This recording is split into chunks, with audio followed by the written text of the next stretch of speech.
भूमि है, उस पावन जन्मभूमि में कॉरिडोर का निर्माण हो, संत रविदास जी की भव्य प्रतिमा लगे।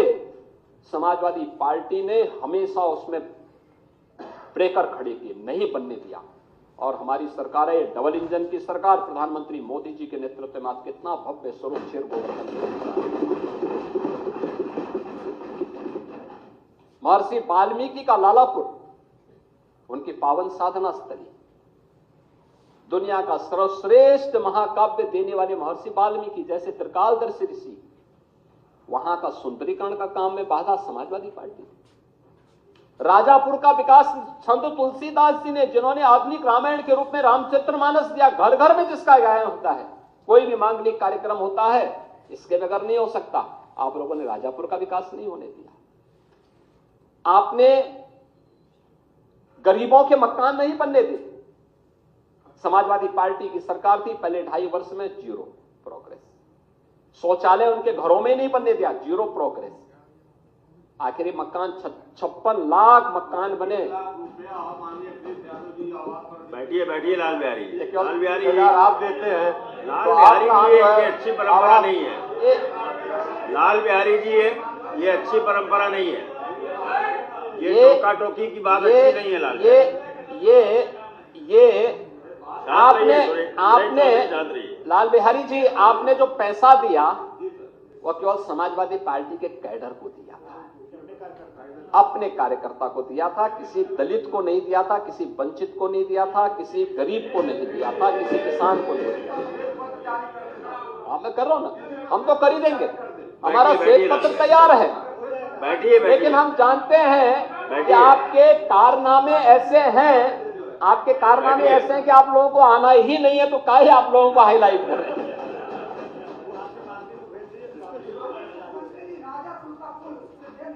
बैठिए बैठिए डॉक्टर मान। अरे राजापुर की बात मत करिए, मैं कह रहा हूं पर्यटन विकास के दृष्टि से आप बैठिए डॉक्टर मान। अभी हम विकास की चर्चा करने जा रहे हैं महोदय। ये कभी भी नहीं चाहते, और यह वर्ष जब हम लोग भारत के संविधान को स्वीकार कर लागू करने का अमृत महोत्सव वर्ष मना रहे, 75 वर्ष पूरे होने के उपलक्ष्य में इस आयोजन को कर रहे हैं, तो बाबा साहब भीमराव अंबेडकर के प्रति कृतज्ञता ज्ञापित करने का वर्ष भी है, और प्रधानमंत्री मोदी जी के प्रति आभार व्यक्त करने का, जिन्होंने 26 नवंबर की तिथि को संविधान दिवस के रूप में देशवासियों को दिया। हर वर्ष ये आयोजन हो रहे हैं, और इसीलिए इस आयोजन के प्रति सरकार की प्रतिबद्धता, सरकार ने तय किया है कि अनुसूचित जाति जनजाति के छात्रों के लिए जो भी छात्रावास बनेंगे, बाबा साहब भीमराव अंबेडकर के नाम पर ही हर जनपद में हम बनाने का काम करेंगे। हमारी सरकार ने तय किया है, इस बजट में हम इसका उल्लेख करेंगे अभी आने वाले उस पे। इसमें सरकार यह वर्ष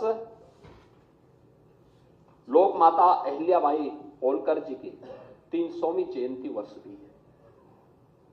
उनके प्रति कृतज्ञता ज्ञापित करने के लिए हम 7 स्थानों पर कामकाजी महिलाओं के लिए छात्रावास की सुविधा भी देने जा रहे हैं। ये अहिल्याबाई होलकर के नाम पे सभी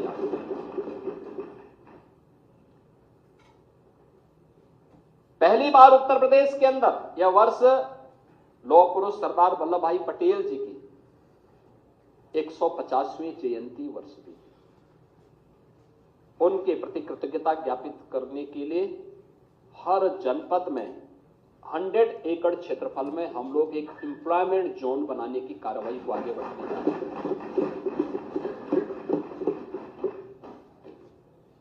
ऐसी अनेक योजनाओं को लेकर आए हैं। भगवान बिरसा मुंडा की 150वीं जयंती है।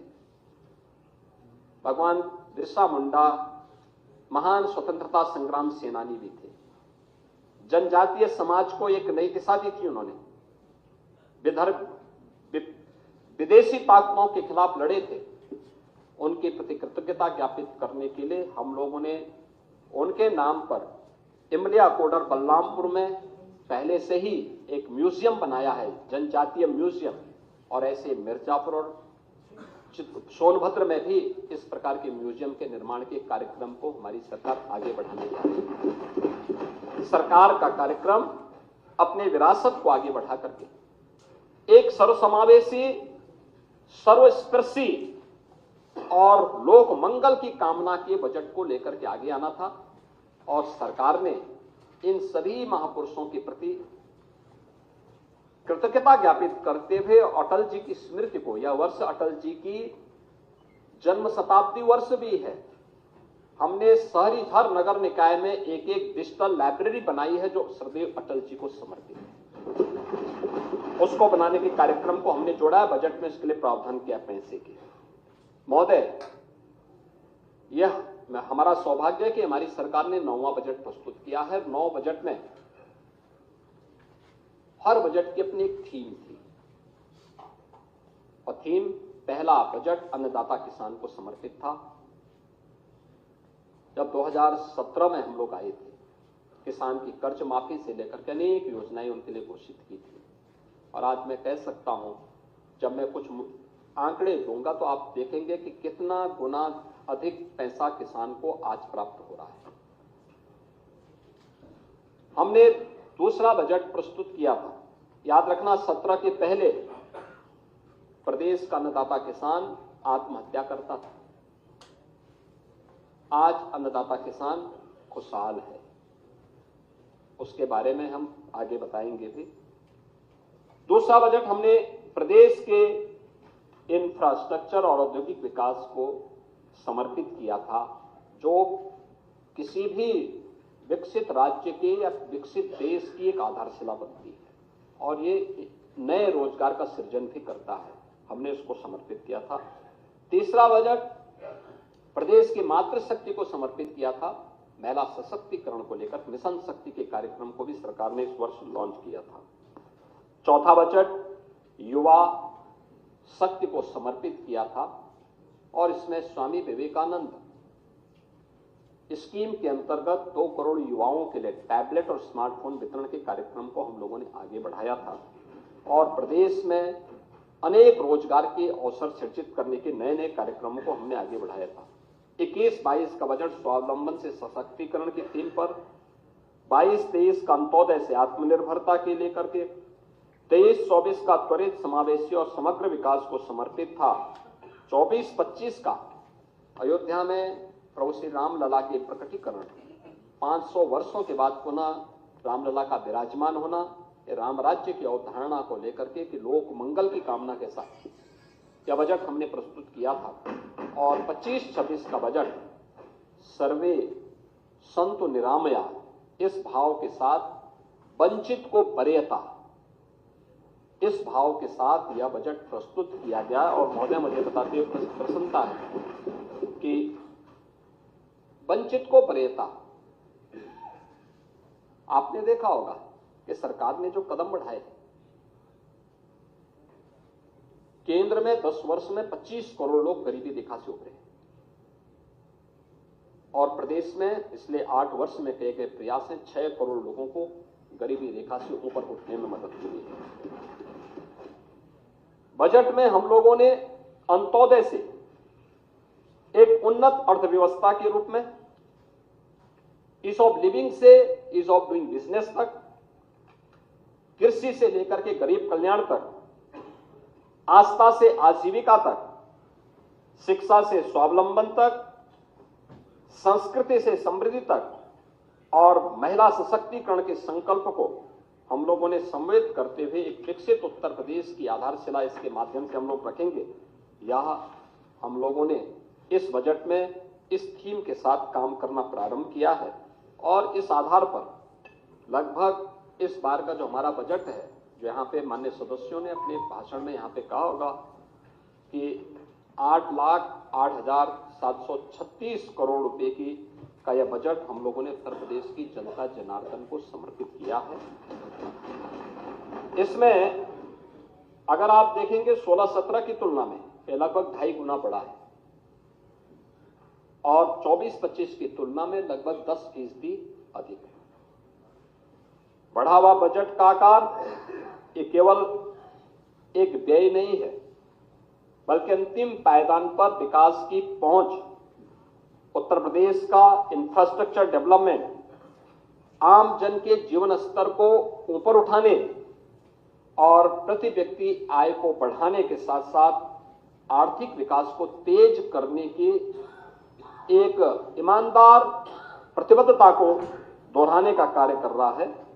और सरकार ने उन्हीं भावों के साथ इस बजट को प्रस्तुत किया है, जिसमें बहुत सारी चीजें हम लोगों ने इसके माध्यम से दी है। जिसमें सबसे महत्वपूर्ण बात है कि 2,25,000 करोड़ रुपए से अधिक की राशि केवल कैपिटल एक्सपेंडिचर के लिए, यानी कैपिटल एक्सपेंडिचर का मतलब बुनियादी ढांचागत विकास के लिए।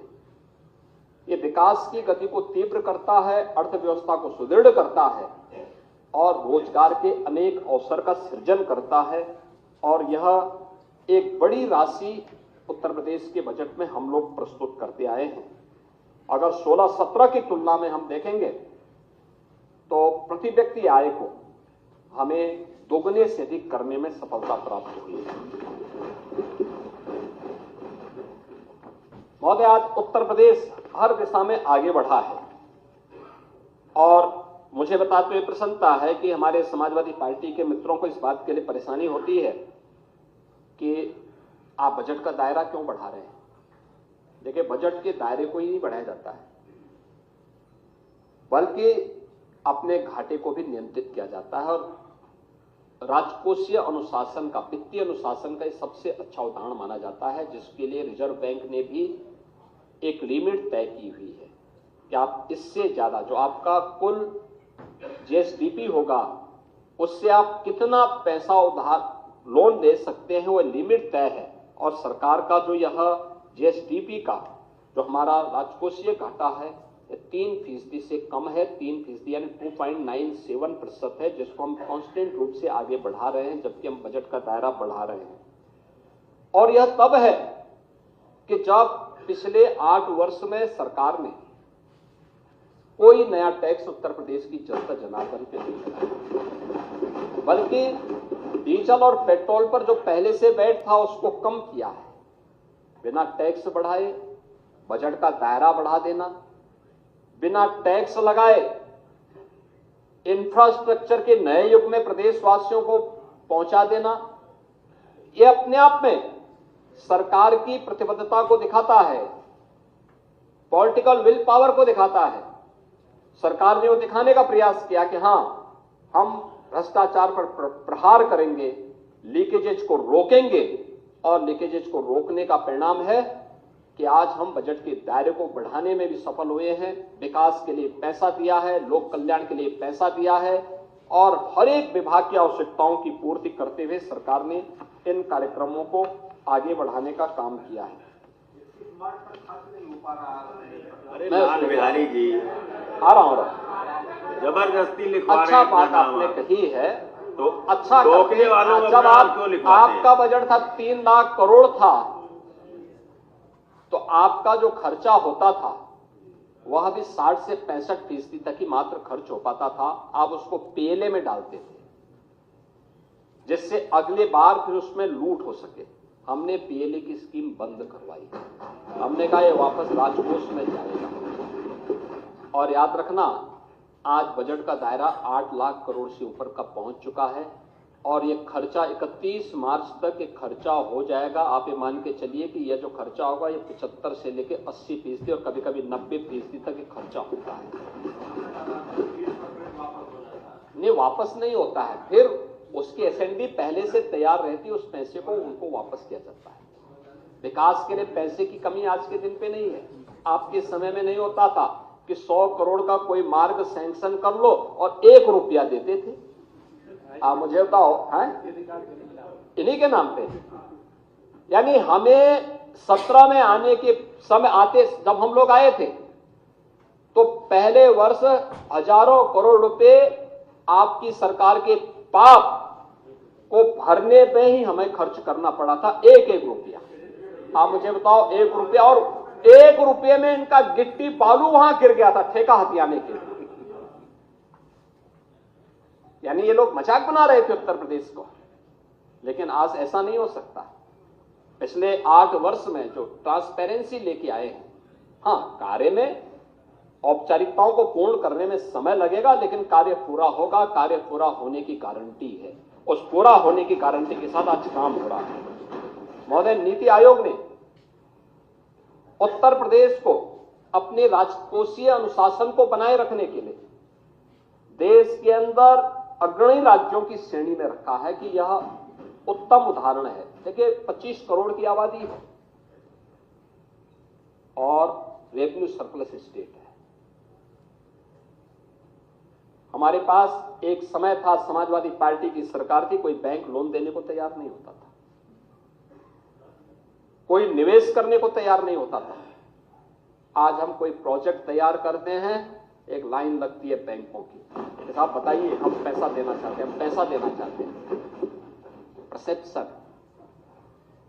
एक समय आप था लाल बिहारी जी, अगर आप 17 के पहले देश के अंदर किसी होटल या किसी धर्मशाला में जाते उत्तर प्रदेश के नाम पर और आजमगढ़ के नाम पे, तो कभी कमरा ही नहीं मिल पाता था। लेकिन आज ऐसा स्थिति नहीं है। आज तो आप कहीं जाएंगे, उत्तर प्रदेश के नाम पे, समाजवादी पार्टी का नाम मत बोलना, उत्तर प्रदेश के नागरिक हैं, हर व्यक्ति आपको सम्मान की निगाहों से देखेगा। ये परसेप्शन है। आपने कहां छोड़ा था, ये सरकार कहां लेके गई। आप लोगों ने सम्मान डुबो दिया था। उत्तर प्रदेश का, उत्तर प्रदेश का कहना चाहते हैं 17 के पहले लाल बिहारी उत्तर प्रदेश का कोई सम्मान नहीं था। मैं आपको बताऊं, पूरी बात सुन लीजिए, पूरी बात सुनिए, पूरी बात सुनिए। अरे पूरी नहीं, बात सुनिए। ये सच्चाई है। आप सोचिए ना, मैं तो बोल रहा हूं, ये होता था नहीं। उत्तर प्रदेश का नौजवान कहीं अपनी पहचान नहीं बताता था, छुपाता था। लेकिन आज पहचान का संकट नहीं उसके पास। आज जाता है, लोग उत्तर प्रदेश के नाम से उसका सम्मान करते हैं और बोलते हैं अच्छा, उत्तर प्रदेश से। सामने पहुंचने वाले का चेहरा खिलता है और यह है यूपी की नई पहचान। और इसलिए आप सबसे मैं कहना चाहूंगा कि आपको थोड़ा इन सब पर आत्ममंथन करना चाहिए। कभी एकांत में समय मिले, क्योंकि वैसे भी आप लोगों का कोई काम तो है नहीं, सदन के दौरान थोड़ा बोलने का मौका मिलेगा, वैसे कोई काम मिलेगा नहीं, तो थोड़ा एकांत में बैठेंगे तो मानसिक रूप से भी शांति मिलेगी। और थोड़ा पिछले कार्यों के लिए पश्चाताप करके उत्तर प्रदेश की जनता से एक बार माफी मांग लेते हैं। अपने किए आप नहीं थे, लेकिन जो थे उन लोगों से बोलिए और वे लोग बोले इस चीज को, तो कम से कम लोगों को ये चीज लगेगा कि वास्तव में गलती का एक पश्चाताप कर रहे हैं। अरे लाल बिहारी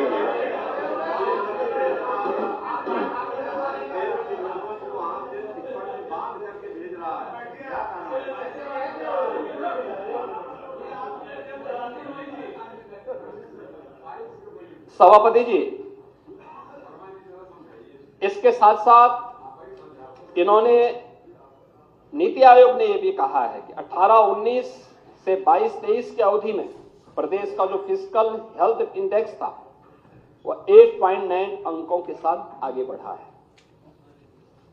और प्रदेश में 18 से 23 की अवधि में जो हमारा कैपिटल एक्सपेंडिचर है वह भी 14.8% से 19.3% के मध्य रहा है। यानी एक बहुत बेहतर स्थिति में उत्तर प्रदेश तेजी के साथ आगे बढ़ा है। रिजर्व बैंक ऑफ इंडिया ने भी इस बारे में कहा है, जो उनकी 24-25 की रिपोर्ट आई है उसमें उन्होंने कहा है कि देश के सभी राज्यों की स्वयं के कर की प्राप्ति में उत्तर प्रदेश का अंश 22-23, 23-24 और 24-25 में जो 9.9%, 10.5% और 11.6% रहा है। यानी जो बेहतरीन लगातार बढ़ोतरी की जरूरत है। उन्होंने ये भी कहा है कि उक्त वर्षों में सभी राज्यों में राजस्व प्राप्ति के सापेक्ष ब्याज पर व्यय, यानी जो सरकारों ने कर्ज लिया होता है उस कर्ज पर सरकार जो व्यय कर रही है वह अन्य राज्यों में है 12.6%, 12.3% और 12.1%, जबकि यूपी का है 10.3%, 9.4%, 8.9%, यानी हम लगातार नीचे जा रहे हैं क्योंकि हम कर्जा कम ले रहे हैं, हमारे पास रेवेन्यू है, हम अपने पैसे का उपयोग बेहतर तरीके से यूपी के विकास के लिए कर रहे हैं। ये कुछ आंकड़े हैं जो आप लोगों की आंखों को खोलने वाला होना चाहिए। और इसके साथ ही जो उत्तर प्रदेश की जीएसडीपी है, आपके समय में, मैं आपके समय की बात नहीं कर रहा हूं, 1950 से लेकर के 2017 तक ये पहुंच पाई थी मात्र 12.75 लाख करोड़ तक, 12.75 लाख करोड़। और 17 से लेकर के 25 के बीच में, 24 के बीच में, ये केवल 24-25 का हम आंकड़े दे रहे हैं, इस 31 मार्च तक के भी आंकड़े हम उसके साथ जोड़ लें तो 25 तक ही हम मान लेते हैं। ये जो आंकड़े हैं ये बताते हैं कि सरकार के प्रयास किस दिशा में आगे बढ़े हैं। अगर वही प्रयास आपने किए होते तो उत्तर प्रदेश देश का अग्रणी अर्थव्यवस्था होती। जो 12.75 करोड़ पिछले 70 वर्षों में था, मात्र 8 वर्ष में सरकार उसको 27.51 करोड़ तक पहुंचाई। और हम लोग इस बात को मानते हैं कि 25 इस वित्तीय वर्ष, यानी जो 25 से हमारा 1 अप्रैल से 25-26 का वित्तीय वर्ष प्रारंभ होगा, इसके अंत में हम इसको लगभग 32 लाख करोड़ तक पहुंचाने के लक्ष्य के साथ काम कर रहे हैं। विदेशी कर्ज यहां नहीं होगा। आपके आंकड़े पता नहीं कहां के आंकड़े हैं। लाल बिहारी जी बढ़ा है पर आप कुछ न कुछ जब से देश स्वतंत्र हुआ यूपी 55 लाख करोड़ रुपया था, और जब से भारतीय जनता पार्टी की सरकार आई 14 से 9 साल में 147 लाख करोड़ रुपया विदेशी कर्ज बढ़ गया। के विकास को देखिए, सुनने का अभ्यास डालिए, सत्य सुनने का अभ्यास डालिए। लाल बिहारी जी, सत्य सुनिए, सत्य कड़वा होता है। अगर